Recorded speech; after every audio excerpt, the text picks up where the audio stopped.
राज्यामध्ये देवस्थान इनाम जमिनीमध्ये 4.5 लाख ते 5 लाख हेक्टर जमिनी वादात अडकलेल्या आहेत। देवस्थानालाही फायदा होत नाही आणि शेतकऱ्याचाही निर्णय होत नाही। त्यामुळे एक विस्तृत कायदा आणण्याची गरज आहे।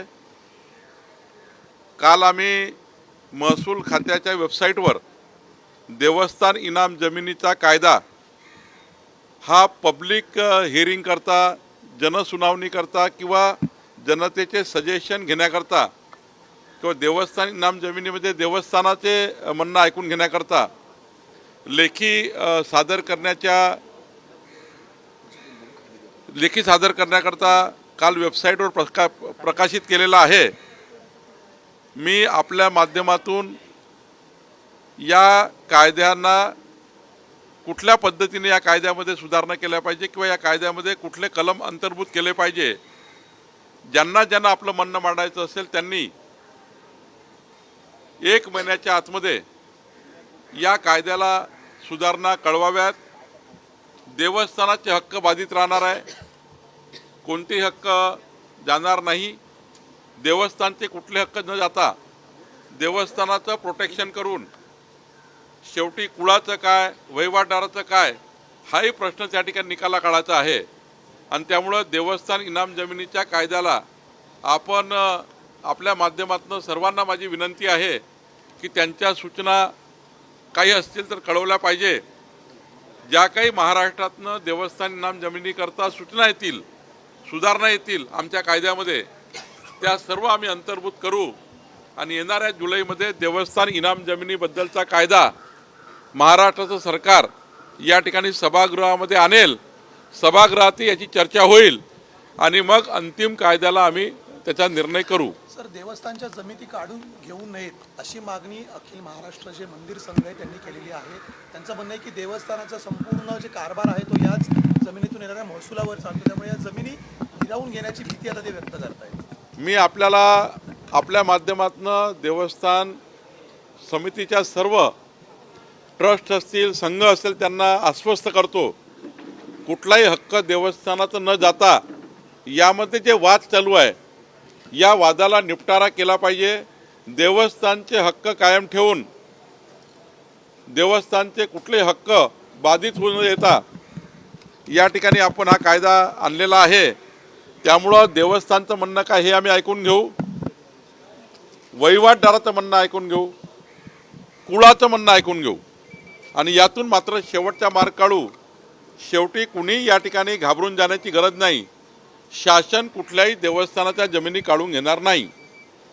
तर तुम्ही सर, नगरपालिका आणि महानगरपालिका क्षेत्रातील गावठाणांचे सातबारे बंद करायचे तुम्ही आदेश दिलेले आहेत, नेमकं काय आदेश आहे? राज्यामध्ये अनेक महानगरपालिकेच्या हद्दवाढ झाल्या, नगरपालिकेच्या हद्दवाढ झाल्या।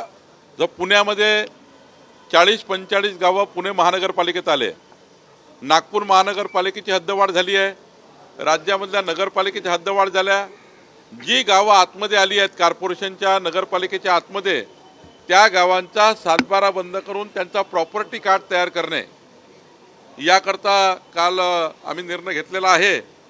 आणि त्यामुळं जे महानगरपालिका किंवा शहरात गेलेले लोक आहेत ते सातबारा बंद करून त्याऐवजी प्रॉपर्टी कार्ड देण्याचा निर्णय सरकार घेत आहे। शेतकऱ्यांच्या सर्व्हिस रोडचा प्रश्नही प्रलंबित आहेत अनेक ठिकाणी रेल्वे मार्गांमध्ये। चांदूर येथील रेल्वे स्थानकाचा देखील आढावा घेतलेला आहे। मी हे सांगितलं आहे की रेल्वेमुळं शेतीचे 2 तुकडे पडतात। एखाद्या प्रकल्पामुळे शेतीचे 2 तुकडे पडले असेल आणि शेतकऱ्याची वहिवाट बंद झाली असेल तर शेतकऱ्याची वहिवाट कुणाला बंद करता येत नाही। आणि म्हणून जर रेल्वे बांधायची असेल तर दोन्ही साईडला सर्व्हिस रोड बांधला पाहिजे, जेणेकरून शेतकऱ्याच्या शेतीचे 2 तुकडे झाले, 2 भाग झाले रेल्वेमुळं, पाईपलाईनमुळं, रोडमुळं, दोन्ही साईडला सर्व्हिस रोड देऊन शेतकऱ्याचा रस्ता पूर्ववत करून दिला पाहिजे असे आदेश आम्ही काढलेले आहेत। त्यामुळे कुठल्याही परिस्थितीमध्ये शेतकऱ्याचा रस्ता बंद करता येत नाही आणि म्हणून असे आदेश काढलेले आहेत। सर, मुंबईसहित जिमखान्यासंदर्भात देखील महत्त्वाचे आदेश आहेत। अनेक जिमखान्यांचे अद्यापही भाडेपट्टे आहेत ते रिन्यू झालेले नाही आहेत। मुंबई शहरात 11 जिमखाने, उपनगरमध्ये 6 जिमखाने पुण्यामध्ये नागपूरमध्ये जे जिमखाने सरकारी जागेवर आहे या सर्व जिमखान्यांनी शर्तभंग केलेले आहेत. ज्या अटी शर्तीवर आम्ही जिमखान्याला जागा दिल्या आता फक्त जिमखाने लग्न लावतात आहे.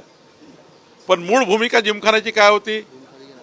या ठिकाणी स्पोर्टला प्रमोशन करणे, क्रीडाच्या माध्यमातून क्रीडा क्षेत्रामध्ये कार्य करणे. आता लग्न समारंभ झाले आहेत. त्यामुळं आता आम्ही हा विचार करतो आहे जिमखान्याचा जो बॉयलाज आहे, जी घटना आहे ती घटना आम्ही दिलेल्या जमिनीच्या अटी शर्तीला सुसंगत नाही. आणि म्हणून मुंबईमधले जिमखाने असतील, हे सर्व जिमखाने यांनी शासनाने दिलेल्या जागेमध्ये शासनाने दिलेल्या अटी शर्ती पाळल्या पाहिजे. याबद्दलचा निर्णय आम्ही घेण्याचा विचार करतो आहे. जर एखाद्या जिमखान्याने शर्तभंग केला तर त्या जमिनी शासन जमा करण्याचा विचार आम्ही करणार आहे. नागपूरला नायब तहसीलदार जे आहेत त्यांना JCBला लटकवून नेण्यात आलं. मुरुम काढताना लोकांना त्यांनी हे केलं. गौण खनिजांचा जो प्रश्न आहे त्या अनुषंगानं हे सगळे जे माफिया आहेत. आता आमचे महसूल खात्याचे अधिकारी आपल्या जीवाची पर्वा न करता मोठ्या प्रमाणावर गौण खनिजावर कंट्रोल आणण्याचा, चोरी रोखण्याचा प्रयत्न करत आहे. पण असे भूमाफिया त्या ठिकाणी मोठ्या प्रमाणावर आमच्या तहसीलदार, नायब तहसीलदारला जीवे मारण्याची धमकी देऊन त्या ठिकाणी असे कृत्य करतात आहे. पण महाराष्ट्र सरकार आमच्या महसूल खात्याच्या पाठीशी पूर्ण उभा आहे. आमची पोलीस यंत्रणा या ठिकाणी उभी आहे. या ठिकाणी ज्या आरोपींनी आमच्या तहसीलदारला किंवा नायब तहसीलदारला जीवे मारण्याचा प्रयत्न केला त्या आरोपीला आम्ही सोडणार नाही. एखाद्या वेळी त्या गंभीर गुन्ह्यामध्ये मोका असेल, त्या ठिकाणी हद्दपारी असतील आणि जी काही कडक शासन आहे ते कडक शासन महाराष्ट्र सरकार करेल. आमचे SP, आमचे कलेक्टर त्या ठिकाणी गेलेले आहेत आणि या आरोपीला आम्ही सोडणार नाही. आणि अशा अवैध व्यवसाय करणाऱ्या कुठल्याही भूमाफियाला, कुठल्याही गौण खनिज चोरी करणाऱ्याला महाराष्ट्रामध्ये आता आम्ही हुडकून काढू. या सर्वाची हद्दपारी आणि MPDA करून त्या ठिकाणी यांना, या सर्व आरोपींना जेलच्या कडकडात टाकण्याचं काम आमचं सरकार करणार आहे. सर, पण या प्रकरणामध्ये विशेष करून जर पाहिलं तर संभाजीनगर, कोकण असेल, आता विदर्भापर्यंतही प्रकरण दिसली. वाळू माफिया होते, आता हे मुरुम माफियांनी हा हल्ला केलेला दिसतंय. विशेष करून चालक असतात त्यांच्यावर कारवाई होते, मात्र मुख्य आका मागे राहतात. त्यामुळे हे अशी धाडसी कृत्य ती करताना पाहायला मिळतात. तर आका पण यामध्ये जेरबंद केले जातील का? खरं आहे, 10-10, 11-11 वर्षापासून हे चोरी करतात. त्यांची चोरी उघडकीस आणतो आहे. आता आमचे अधिकारी हिंमत करताय या लोकांना पकडण्याची. आधी सर्रासपणे चोरी चालायची, पण आता सर्रासपणे आम्ही या ठिकाणी सर्वांनाच कारवाया चालू केलेल्या आहे. याच्या मागे जे मोठे मासे आहे, रेती चोरी, गौण खनिज चोरी, यामध्ये मोठे माफियाही आहेत. अनेक वर्षापासून याच्या मागे वेगवेगळ्या पद्धतीने काम करतात आहे. त्यांनाही त्यांची लिंक शोधून काढण्याचं काम सरकार करते आहे. तर आज आपण राज ठाकरे यांची भेट घेतलेली आहे आणि वडेट्टीवारांनी पण याच्यावर आरोप केलाय तुमच्यावर. त्यांचं म्हणणं आहे की महिला, मुली असुरक्षित आहेत. आता शासकीय अधिकारी देखील असुरक्षित दिसत आहेत.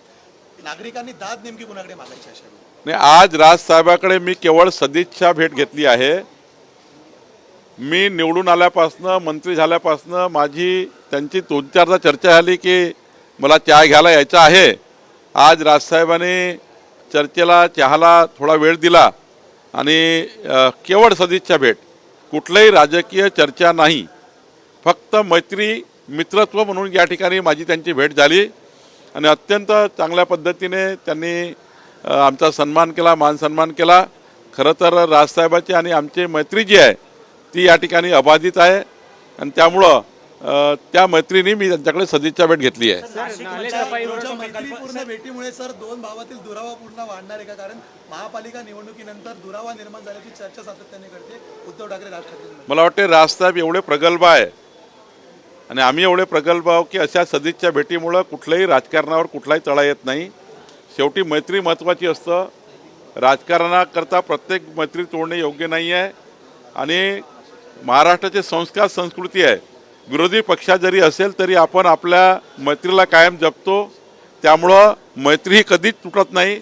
मला वाटत नाही की माझ्या भेटीमुळं कुणाची भावंडामुळे वाद तयार होतील किंवा असा कुठलाही विषय होईल. माझी मैत्री उद्धवजींनाही माहीत आहे, राजसाहेबांसोबत मैत्री आहे आणि त्यामुळे कुठलाही दुरावा तयार होणार नाही. ही सदिच्छा भेट होती. सर, उपमहापौरांनी आरोप केलेले आहेत. नाशिकमध्ये प्रकार जो आहे तो घडलेला आहे. ज्या पद्धतीने रिंग रोड प्रकल्पाबाबत शेतकऱ्यांची जमीन मोजमाप करण्यासाठी अधिकारी जे आले होते त्यांच्याकडून मारहाण झाली असा एक आरोप शेतकरी करत आहेत. आज ठाकरे गटाने तिथे आंदोलन सुद्धा केलं. स्वतः संजय राऊत गेले, ते म्हणतात की माझं बोलणं जे आहे ते महसूल मंत्र्यांसोबत झालेलं आहे. माझं संजय राऊतजीशी बोलणं झालं. मी त्यांना विनंती केली की आज आंदोलन तुम्ही कमी करा. मी स्वतः दखल घेतली आहे, मुख्यमंत्र्यांनी दखल घेतलेली आहे. तिथे एक IAS अधिकारी आहेत, त्यांनी थोडा तिथे जमीन संपादन करताना काही त्या ठिकाणी आपल्या चौकटीच्या बाहेर जाऊन काही त्या ठिकाणी व्यवहार केला आहे. तर मला वाटतं मी मुख्यमंत्र्यांशी चर्चा केलेली आहे. निश्चितपणे यामध्ये योग्य कारवाई आम्ही करू. मी संजय राऊत साहेबांना विनंती केलेली आहे की त्यांनी आंदोलन परत घ्यावं. माझी विनंती ते मान्य करतील असा मला विश्वास आहे. जिल्हाधिकारी यांना भूसंबंध प्रकरणी अटक करण्यात आली आहे. अविनाश पाठक असं त्यांचं नाव आहे. त्यांना लातूरमधनं उचलण्यात आलंय पोलिसांकडे. या ठिकाणी आमच्याकडे जो फॉरेन्सिक रिपोर्ट आला होता त्यावर त्यांच्या सह्या होत्या आणि आम्ही पोलिसांना सांगितलं आहे आणि आमच्या जिल्हाधिकाऱ्याला सांगितलं आहे की अशा बोगस म्हणजे भूसंपादन प्रकरणामध्ये अव्वाच्या सव्वा पैसा लाटणे आणि सरकारचं नुकसान करणे जिल्हाधिकारी या पदावर राहून, त्यामुळं जे जे आरोपी आहेत त्या सर्वांना पकडलं जाईल. शासनाचं नुकसान झालेलं आहे. बीडमध्ये हजारो कोटी रुपये लुटण्यात आलेले आहे, त्यावर आम्ही कडक कारवाई करतो आहे. नाशिकमध्ये सुद्धा एक म्हाडामध्ये भ्रष्टाचार झालेला आहे. गरीब माणसाचे घरं त्या ठिकाणी लाटण्याचा प्रयत्न झालेला आहे, त्यांच्यावर गुन्हे दाखल केलेले आहे.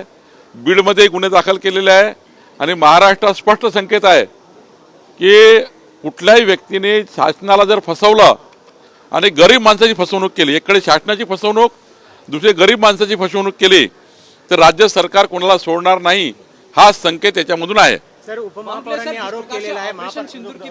उपमहापौरांनी आरोप केलेला आहे की महापौर जे आहे ते विश्वासात घेत नाहीत आणि दौरे करतायत नाले सफाईचा. काय म्हणाल तुम्ही? कोण? उपमहापौर संजय गाडे यांनी आरोप केले मुंबईचे. नाही, मला याच्याबद्दल फार माहिती नाही. मी माहिती घेऊन सांगतो. सर, आज ऑपरेशन सिंदूर को 1 साल पूरा हो चुका है. जो भी टेररिस्ट थे, जिस तरीके से इन्वेस्टिगेशन होना चाहिए, जनता को न्याय देने के लिए हम कटिबद्ध. इस लेकिन विपक्ष लगातार सर अभी भी सवाल उठा रहा है ऑपरेशन सिंदूर को लेकर. लगभग 1 साल बीत गया आज भी.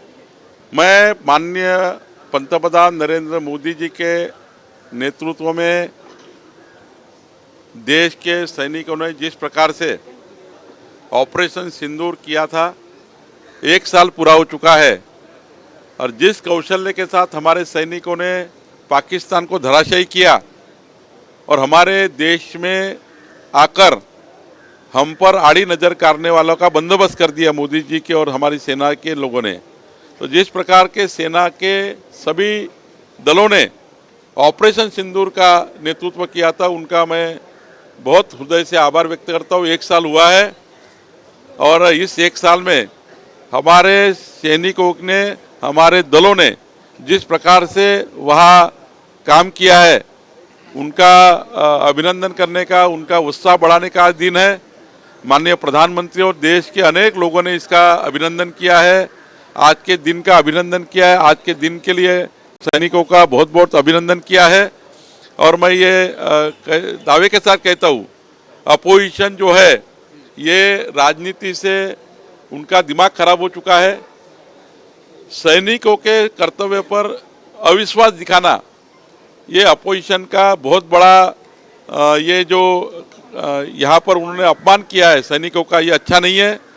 कम से कम राजनीति करते वक्त अपोजिशन में सैनिकों के साथ तो भी ऐसी बात नहीं करना चाहिए. उनके किए हुए कार्य को सराहना करने के बजाय उनका अपमान करना ठीक नहीं है. देश की जनता इसको नहीं चाहती है. देश की जनता चाहती है जिन्होंने हमारे देश के लिए अपनी जी जान लुटाया है, उस सैनिकों का ही अभिनंदन होना चाहिए. वो आज दिन है, इसलिए सबने अभिनंदन किया है. सर, मैं दूसरा प्रश्न बात करते हैं पश्चिम बंगाल की. पश्चिम बंगाल में बीजेपी की सरकार आई है, सत्ता जिस प्रकार से आती है, लेकिन ममता बनर्जी साफ साफ करें कि वो इस्तीफा नहीं देगी.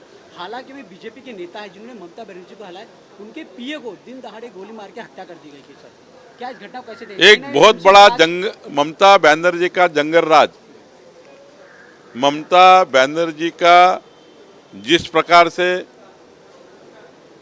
कार्य रहा है वो भारत देश के लिए कलंक था। वहाँ के जनता का मैं आभार व्यक्त करता हूँ, मतदाताओं का आभार व्यक्त करता हूँ कि जंगल राज को और कल वहाँ पर पाकिस्तान बन जाता ऐसी परिस्थिति बन गई थी। इसको तोड़ने का एक बहुत बड़ा काम मतदाताओं ने किया। अब ममता बनर्जी कहती है हम इस्तीफा नहीं देंगे, जनता ने उसका इस्तीफा ले लिया है। जनता ने ममता बनर्जी का इस्तीफा ले लिया है। अब अगर नहीं सुधरी ममता दीदी तो पश्चिम बंगाल की जनता जीरो पे ला लेगी। इसलिए जनादेश का आदेश सर आंखों पे मानना चाहिए। ये जनादेश है, ये आपके खिलाफ है, ममता बनर्जी के खिलाफ जनादेश है। तो ये जनादेश का उन्होंने मान करना चाहिए, सम्मान करना चाहिए। नहीं तो आने वाले 2029 में ममता बनर्जी जीरो करके उनके खासदार रहेंगे, जीरो एमएलए रहेंगे। इस प्रकार से रंगदारी खत्म कर चुके हैं लोग और ये रंगदारी फिर करेंगे, इसका भुगतना फिर भुगतना पड़ेगा। तो ममता बनर्जी का जंगल राज खत्म हो चुका है। सुशासन की बात हो रही है। मोदी जी के नेतृत्व में सुशासन आएगा, गतिमान सरकार बनेगी, पारदर्शी सरकार बनेगी, जनता के हित वाली सरकार बनेगी। राहुल गांधी से लेके संजय राउत से लेके सभी लोग ममता बनर्जी का समर्थन कह रहे कि ममता बनर्जी अगर इस्तीफा नहीं देती तो वो सही कह रही, क्योंकि ममता बनर्जी को समर्थन करने वाले जितने भी देश के लोग हैं, मुझे लगता है ये सबको घर जाने का समय आ चुका है। ममता बनर्जी का समर्थन करना, इन्हें एक जंगल राज का समर्थन करना है, असामाजिक तत्वों का समर्थन करना है, जनता के जनादेश का वहाँ अपमान करना है।